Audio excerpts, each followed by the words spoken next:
Hey everyone, and welcome back to another one of my FPL videos. In today's video, I'm going to be looking at my Game Week 2 team selection. I'll also be covering a few players I'll look to monitor moving forward. So without any more wait, let's jump into it.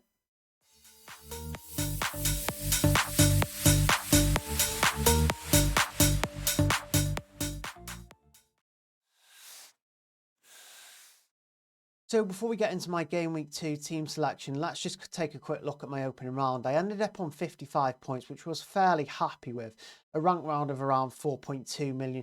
Again, don't really look at rank this early on, so don't really worry if you've had a bad start or, a bad couple of game weeks, because, there's still plenty of season to go. Obviously, not looking at rank this early is not something that you should be worried about, although very fun to look at rank.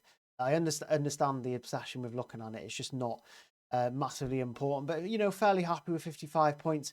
I got 8 points from Sanchez, who kept the clean sheet against Crystal Palace, which I was fairly happy with. I know he was a super popular goalkeeper heading into the season. I got blanks from Nottingham Forest Murillo, who I expected kind of at least DEFCON from, and also Wan-Bissaka, who ended up losing 3-0 with his West Ham side against Sunderland, which I was quite surprised by. And Porro got my only defensive return, or at least my only start in defensive return. Obviously kept 6 points against Burnley. Maybe expected a little bit more there, but super thankful for a return. My only other defensive return came from Konzo on the bench, who ended up getting a clean sheet but red carded. So he ended up picking 3 points. And not only did I not get those points, I can't actually start in next week. So that was a bit of a nightmare. But in terms of midfield, the kind of failure continued in terms of obviously Florian Wirtz failing to get among Liverpool's 4 goals. Cole Palmer didn't really do much at all. In fact, he was playing in a position that I don't really like him to play in terms of, for attacking returns. So, he's not that kind of effective there where he played. Morgan Rogers, I kind of expected more from Villa. Villa are a good defensive home side, but they did play a tough Newcastle side, so I didn't go into that game expecting loads. It's all about their fixtures long term for me. My only attacking returns obviously came from Salah, who scored late on in the game. I think it was seconds before the full time, or at least a minute. Very, very near the end. Very probably lucky there. Also very lucky that I got a Reinders 10-pointer. Excellent debut from him. Surprised many, I think. Although, some of us know how good he can be, playing for Milan and scoring goals and assisting, but to score and an assist on his debut, and when he's only 5.5 million, absolutely massive for those that owned him. Obviously Anderson did well as well, he got the assist, but those who had Ryan is really taking their score up a notch in the first round. For the forward line wasn't that great either. Watkins failed to do anything at all against Newcastle. Joao Pedro didn't do much against Crystal Palace. Chelsea actually came off early, as we all expected. So the double ups in attack for me, Liverpool, Chelsea and Villa, all really failed to kind of get the huge success that they didn't expect, that potentially hoped for. But overall, 55 points, very solid score. So let's now take a look at my Game Week 2 team selection. So there could be a decision to be made between the sticks this week. Obviously, Sanchez plays for a Chelsea side that kept 4 clean sheets in the Club World Cup, kept a clean sheet in Game Week 1. So Chelsea look pretty solid defensively, or at least, they are keeping clean sheets, which is good. Whereas Dubravka on the bench for me at the moment, it could be an option for those who don't have Sanchez. Plays against Sunderland this week. Burnley play at home, which is good, but they also kept 30 clean sheets in the Championship, a record-breaking 30 clean sheets in the Championship last season. I know Sunderland looked good against West Ham, but, Burnley are against a team they are used to playing against. There could be clean sheet potential for Burnley there. So I have nothing against playing at Dubravka this week, unless you have a double up in defence. I'm not quite sure I'd be comfortable with a double Burnley defence going into Game Week 2. But yeah, fairly happy. For me, I think it's Sanchez is going to stay, but start between the sticks. So I'm quite happy with my goalkeepers so far.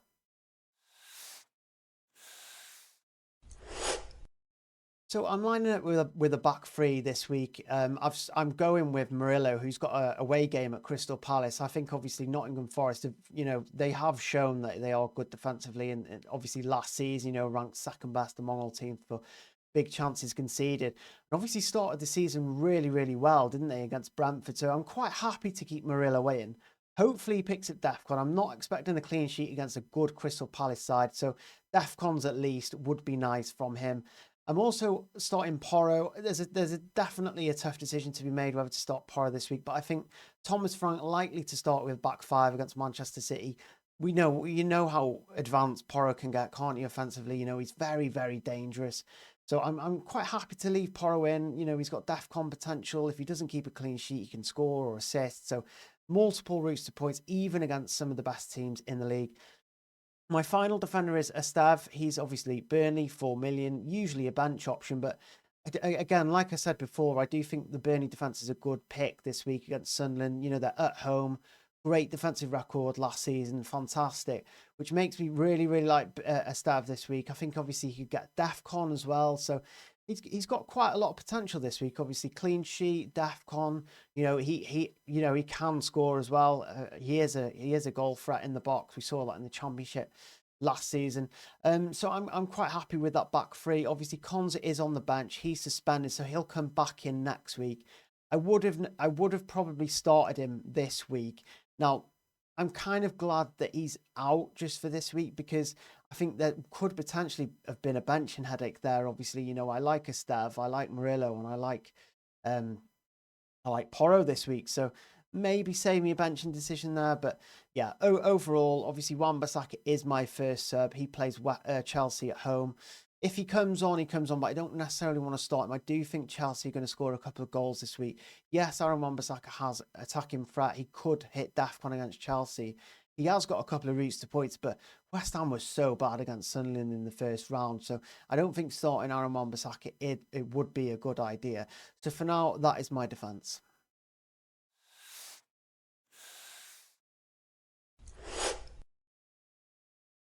So with my midfield, I've gone for Salah captain. You can see I've gone for Salah captain there. I mean, the captaincy debate is quite open this week, isn't it? Obviously, you've got Palmer, Watkins, who could potentially do something. I do think that there is a debate there for captaincy this week. I personally will keep it on Salah, just because obviously he plays for a great team. He's on pans. I just think there's a feeling of inevitability about him. Wirtz obviously also in that kind of elite Liverpool attack. I know he didn't do fantastic in his debuts and stuff like that. Got a goal and assist, didn't he? During pre-season, which is good for Wirtz. Obviously, one of the best players I've watched for some years now. Just excited to watch him play, and I'm really looking forward to seeing what he does.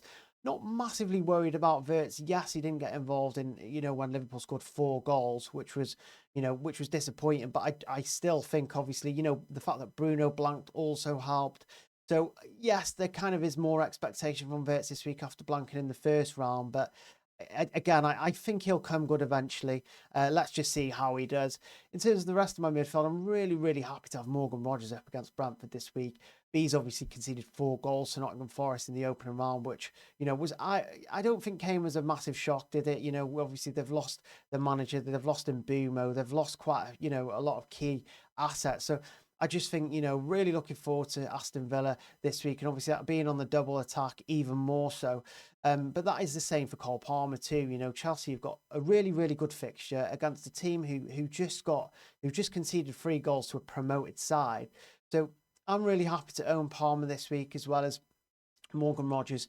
I'm also really happy to own Reinders, who got 10 points again in the first round. So I don't think we're quite expecting a double-digit haul this week. Obviously, up against probably a tougher side in Thomas Frank's Tottenham. I don't think you're going to get a debut like that for a while from a midfielder like Reinders. But I do think, you know, he's turned up in the box. He loves to shoot. We saw that from Milan. Very happy to own him long term. Hopefully he starts. He deserves to start. We'll see, I suppose. But yeah, really happy to own that current midfield. So let's move into the forward line.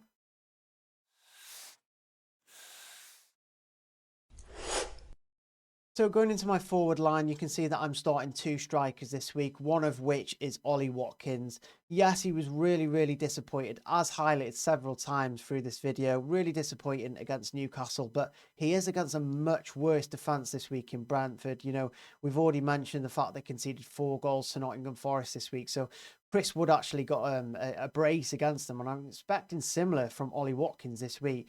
Yes, Aston Villa are away from home, but I just have a feeling about Aston Villa bouncing back this week. You know, the fans weren't happy with their kind of slack performance against Newcastle. I think we expect more from them this week. And I think that also goes for Chelsea and Joao Pedro, right? Hopefully, Joao Pedro actually starts this week. I imagine he'll start again.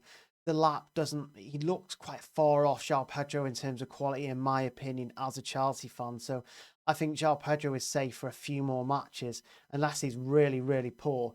It's a great fixture for Chelsea, as I said, you know, West Ham away. It's a London derby. Again, anything can happen in these games, but I do expect goals. Again, highlighted the fact that West Ham were not a good defence last season. They've already conceded 3 goals. So I'm really expecting goals from Chelsea this week. I'm really expecting my double attack to, you know, to have success. So really looking forward to seeing how both Watkins and Joao Pedro do this week. On the bench is obviously Mark Guéhi, who has moved over to Sunderland. He hasn't played just yet, so I don't really need him at all. So he can just stay there for as long as I need him to. So that is my front line so far. Really excited about the front 2 this week. So I have got a list of 4 players that I would like to monitor at the start of the season. Monitor is basically players that I could potentially sell if they continue to play in the way they are playing, whether that's positionally, in terms of output, in terms of, you know, form in general. These are my 4 biggest concerns at the moment. Obviously, Wan-Bissaka was never a defender that I expected loads and loads of points from. In fact, I chose him because he rotated well with Konsa, who is now missing out this week. It might turn out that, you know, he becomes a good option, a good rotation option with Konsa. It might not, but if West Ham continue to, you know, display the type of defensive performances as they did against Sunderland, in which they conceded 3 goals, he will probably start to become a real issue for me. Again, you know, he's still cheap. He can come in and off my bench, so I don't think he's going to be a priority sell. But I just think, you know, if he continues the way he does, he probably needs to go. In terms of my other players, obviously Wirtz, he's 8.5 million. You know, he costs quite a lot. So if he's not settling in at Liverpool fairly quickly or fairly soon, at that price, that is definitely an issue. And there are other, you know, midfielders that you could go to, obviously the likes of Saka, Semenyo. You know, there are good midfield options that have had, you know, that have good fixtures or performing well. So it's early days still, and that is why he's in the monitor section. So I will monitor Florian Wirtz going forward. Now, unfortunately, as a Chelsea fan, it pained me to do this, but I've also put both the Chelsea attackers in the monitor section.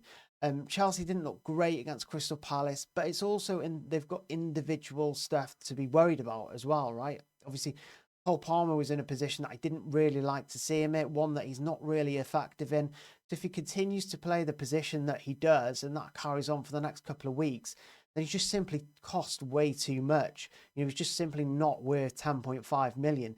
And again, you know, you look at the likes of players that I personally don't own, like Saka, you know, Bruno, Semenyo, who I could easily switch Palmer to because he covers all of those price tags. The Palmer is someone I'm really considering.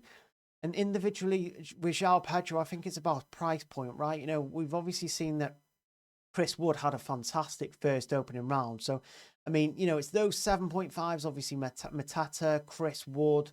You know, we could potentially see Wissa come into the fold soon. I think that is what I wanted to cover at the start of the season. You know, the 7.5 million price points.